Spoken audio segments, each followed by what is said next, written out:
উনি সফরে বেরিয়েছেন হাদিস কালেকশনের জন্য। প্রচন্ড শীতের রাত, উনি মাগরিবের নামাজ, এশারের নামাজ পড়ে একটা মসজিদে শুয়ে পড়লেন, আর শুয়ে শুয়ে হাদিস পড়তেছেন। কি পড়তেছেন? কথা বলেন। আর মনে মনে ভাবলেন রাতটা মসজিদে কাটায় দেই, ফজরের নামাজ পড়ে আবার বেরোবো। কিন্তু দারোয়ান এসে বলে মসজিদে থাকতে পারবেন না, ওঠেন। দারোয়ান আছে না? কথা কন।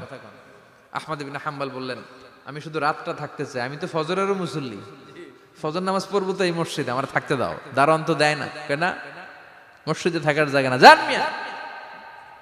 উনি যে আহমদ ইবনে হাম্বল এটা চিনে নাই, থাকতে দেয় না। কি করবে এখন? উনি কাঁথা গুছিয়ে হাদিসের কিতাব নিয়ে কাঁধের মধ্যে ব্যাগ নিয়ে মসজিদ থেকে বেরোয় গেলেন। কি আর করবেন, প্রচন্ড শীত, আর কাঁপতেছেন, বুড়ো মানুষ। পথিমধ্যে দেখলেন বাজার। বাজার একজন খাব্বাজ, শাবুন খাব্বাজ, যুবক রুটি বিক্রেতা। সে রুটি বিক্রি করে, চুলার মধ্যে রুটি সেকে। সে যে সালাম দিল আসসালামু আলাইকুম, যুবক বলে ওয়ালাইকুম আসসালাম।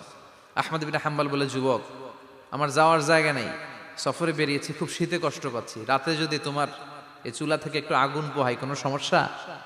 যুবক বলে না না সমস্যা না, আহলান ওয়া সাহলান, খোশ আমদেদ, আসেন আসেন, আপনি আগুন পোহাইলে আমার সমস্যা কি? সুবহানাল্লাহ পড়েন। আল্লাহ শুকরিয়া করে উনি বসলেন আর আগুন পোহাচ্ছেন। আর খেয়াল করলেন যুবক রুটি বানায় আর পড়ে আস্তাগফিরুল্লাহ, রুটির দলা বানায় পড়ে আস্তাগফিরুল্লাহ, খামির বানায় আর পড়ে আস্তাগফিরুল্লাহ, রুটি নিয়ে উনুনের ভিতরে চুলার ভিতরে সেকা দেয় আর পড়ে আস্তাগফিরুল্লাহ। দোকানদারের কাছে কেউ আসলেই সে রুটি দেয় আর পড়ে আস্তাগফিরুল্লাহ। ক্রেতার কাছ থেকে টাকা নিয়ে ক্যাশ বক্সে রাখে আর কি পড়ে? আবার রুটি বানানো শুরু করে আর কি পড়ে? খালি এইটাই পড়তেছে। ইমাম আহমদ ইবনে হাম্বল তো অবাক, কিরে এটা আবার কেমন যুবক, খালি আস্তাগফিরুল্লাহ। উনি প্রশ্ন করলেন যুবক ঘটনা কি? আসার পর থেকেই তোমার দেখতেছি তুমি রুটি বানাও, রুটি বিক্রি করো আর পড়ো আস্তাগফিরুল্লাহ, মালাকা ইয়া শাবাব। যুবক বলে আস্তাগফিরুল্লাহ আমার সবচেয়ে বেশি পছন্দের আমল, আমি সব সময় আঠার মতো ইস্তেগফারের সাথে লেগে থাকি আর সব সময় পড়তে থাকি আস্তাগফিরুল্লাহ, আর এর বদৌলতে আল্লাহ আমারে মুস্তাজাবুদ দাওয়া বানিয়ে দিয়েছে। আহমদ ইবনে হাম্বল তো অবাক, আনতা মুস্তাজাবুদ দাওয়া, তুমি মুস্তাজাবুদ দাওয়া, রুটিওয়ালা। আমি এত বছর হাদিস পড়াই, আমিও তো মুস্তাজাবুদ দাওয়া না, আর তুমি রুটি বেচো বাজারে, তুমি মুস্তাজাবুদ দাওয়া, তুমি দোয়া করলে সব কবুল হয়ে যায়। যুবক বলে না আনা মুস্তাজাবুদ দাওয়া, আমি আমার জীবনে যত দোয়া করেছি কবুল করে নিয়েছে কে? সব দোয়া কবুল করে নিয়েছে আল্লাহ, একটা দোয়া ছাড়া। কয়টা? আহমদ ইবনে হাম্বলের কৌতূহল, কিউরিসিটি আরো বেড়ে গেল। কি? সব দোয়া কবুল হয়েছে একটা দোয়া ছাড়া। মাযালিকা দুআ ইয়া শাব, কি সেই দোয়া? যুবক এবার বলতে শুরু করলো আমার জীবনে যে দোয়াটা আল্লাহ কবুল করে নাই সেটা হচ্ছে আমি আল্লাহর কাছে অনেক চেয়েছি, অনেক দোয়া করেছি যে আল্লাহ শুনেছি এই জামানার সবচেয়ে বড় মুহাদ্দিস, তার নাম নাকি ইমাম আহমদ ইবনে হাম্বল। আল্লাহ তোমার কাছে আমার চাওয়া আমি যেন এই ইমাম আহমদ ইবনে হাম্বলরে দেখে মরতে পারি, আমি যেন ইমাম আহমদ ইবনে হাম্বলের হাতে হাত রেখে মুসাফা করতে পারি আর তার কপালে একটা চুমু এঁকে দিতে পারি। আহমদ ইবনে হাম্বল আবেগপ্রবণ হয়ে গেলেন, চোখের পানি ছেড়ে দিলেন, বললেন যুবক তোমার এই দোয়াটাও কবুল হয়ে গিয়েছে। আহমদ ইবনে হাম্বলের দেখা আর সাক্ষাৎ পাওয়ার জন্য আহমদ ইবনে হাম্বলের বাড়িতে তোমার যাওয়ার দরকার নাই, আহমদ ইবনে হাম্বল তোমার দরবারে ছুটে এসেছে। আনা আহমদ ইবনে হাম্বল মুহাদ্দিসুদ দাহর, আমি নিজেই আহমদ ইবনে হাম্বল। যুবক চোখের পানি ছেড়ে দেয়, আহমদ ইবনে হাম্বল চোখের পানি ছেড়ে দেয়। যুবক চিৎকার মেরে ইমাম আহমদ ইবনে হাম্বলকে জড়িয়ে ধরে, হাতে হাত রেখে মুসাফা করে, কপালের মধ্যে চুমু খায় আর আল্লাহর শুকরিয়া করে বলে ও ইমাম আসলে এই দোয়াটাও আল্লাহ আজকে কবুল করে নিল। বিশ্বাস হয় সবসময় ইস্তেগফার পড়লে আপনার দোয়াগুলোর এইভাবে কবুল করে নিবে কে? এই পাঁচটা জিনিস পাবেন সবসময় যদি ইস্তেগফারের সাথে লেগে থাকেন। রাজি আছেন তো?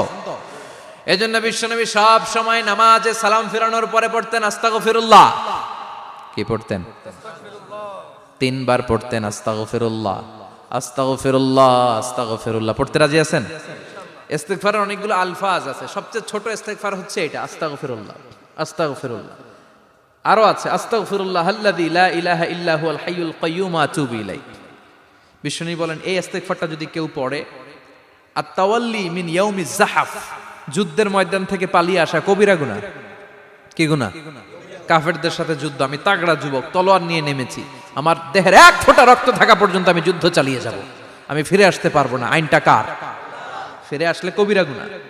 বিশ্বনবী বলেন যুদ্ধের ময়দান থেকে ফিরে এসেছে এরকম কবিরা গুনাহ অবলম্বনকারীও যদি আস্তাগফিরুল্লাহ আল্লাযী লা ইলাহা ইল্লা হুয়াল হাইয়ুল কাইয়্যুম ওয়া আতুবু ইলাইহি পড়ে, ওই কবিরা গুনাহকারীকেও ক্ষমা করে দিবে কে? পড়তে রাজি আছেন তো? আবার সাইয়েদনা আবু বকর বললেন, ইয়া রাসূলুল্লাহ আল্লিমনি দুআআন আদউ বিহি ফি সালাতি, এমন দোয়া আপনি আমারে শিক্ষা দেন যেই দোয়াটা আমি নামাজে পড়তে পারি। বিশ্বনবী বললেন, পড়ো আল্লাহুম্মা ইন্নী যালামতু নাফসি যুলমান কাসীরান ওয়া লা ইয়াগফিরুয যুনুবা ইল্লা আনতা ফাগফিরলি মাগফিরাতাম মিন ইনদিক ইন্নাকা আনতাল গফুরুর রহিম। সুবহানাল্লাহ পড়েন। এটাও ইস্তেগফার। আমরা এটার বলে দোয়া মাসুরা, সালাম ফেরানোর আগে পড়ি না? যেখানেই ক্ষমা চাওয়ার কথা আছে ওইটারই কি বলে? ইস্তেগফার। আল্লাহুম্মা ইন্নী যালামতু নাফসি, আল্লাহ জুলুম করেছি, যুলমান কাসীরা, অনেক জুলুম, ওয়ালা ইয়াগফিরুয যুনুবা ইল্লা আনতা, তুমি ছাড়া এই গুনাহ ক্ষমা করার তো কেউ নাই। ফাগফিরলি মাগফিরাতাম মিন ইনদিক, তোমার দয়ায় আমারে ক্ষমা করে দাও। ইন্নাকা আনতাল গফুরুর রহিম, তুমি হলা ক্ষমাশীল। ঠিক কি না? এটাও ইস্তেগফার, এটাও পড়বেন। আর এই সব ইস্তেগফারের শ্রেষ্ঠ ইস্তেগফারের নাম সাইয়্যিদুল ইস্তেগফার। যত ইস্তেগফার হতে পারে এর মধ্যে সবচেয়ে শ্রেষ্ঠতম ইস্তেগফার নাম কি? কথা কন। বুখারীর বর্ণনা, শাদ্দাদ ইবনে আউস রাদিয়াল্লাহু তাআলা আনহু বর্ণনা করেন, এই সাইয়্যিদুল ইস্তেগফার দিনের বেলা যে পড়বে ওই দিনে মারা গেলে সে জান্নাতি। এই সাইয়্যিদুল ইস্তেগফার রাতের বেলা যে পড়বে ওই রাতে যদি ইন্তেকাল হয় ওই লোকটা জান্নাতি। মুখস্থ আছে না? কার কার মুখস্থ হাত তুলেন। মাশাআল্লাহ, তাবারাকাল্লাহ, মাশাআল্লাহ, মাশাআল্লাহ। আর যাদের নাই তাদের হোমওয়ার্ক, তাদের আল্লাহুম্মা আনতা রাব্বি লা ইলাহা ইল্লা আনতা খালাকতানি ওয়া আনা আবদুক ওয়া আনা আলা আহদিকা ওয়া ওয়া'দিকা মাস্তাতা'তু আউযু বিকা মিন শাররি মা সানা'তু আবুউ লাকা বিনি'মাতিকা আলাইয়া ওয়া আবুউ লাকা বিযামবি ফাগফিরলি ফাইন্নাহু লা ইয়াগফিরুয যুনুবা ইল্লা আনতা। সুবহানাল্লাহ পড়েন। আজকে রাতে পড়ছেন, মারা গেলে জান্নাতি। চিল্লায় পড়েন না আল্লাহু আকবার। এজন্য বিশ্বনবী বলেন আমার আগের গুনাহও মাফ, পরের গুনাহও মাফ, তারপরেও প্রতিদিন আমি 70 বার তওবা ইস্তেগফার পড়ি। আজকে থেকে পড়তে রাজি আছেন তো? বেশি বেশি ইস্তেগফার পড়া যাবে না? একটু প্রাণ খুলে দিল খুলে আওয়াজ করে পড়েন তো আস্তাগফিরুল্লাহ। আর জোরে পড়েন আস্তাগফিরুল্লাহ। আবার সবাই পড়েন আস্তাগফিরুল্লাহ। সব সময় তওবা ইস্তেগফার যারা পড়ে তাদেরকে পছন্দ করে কে?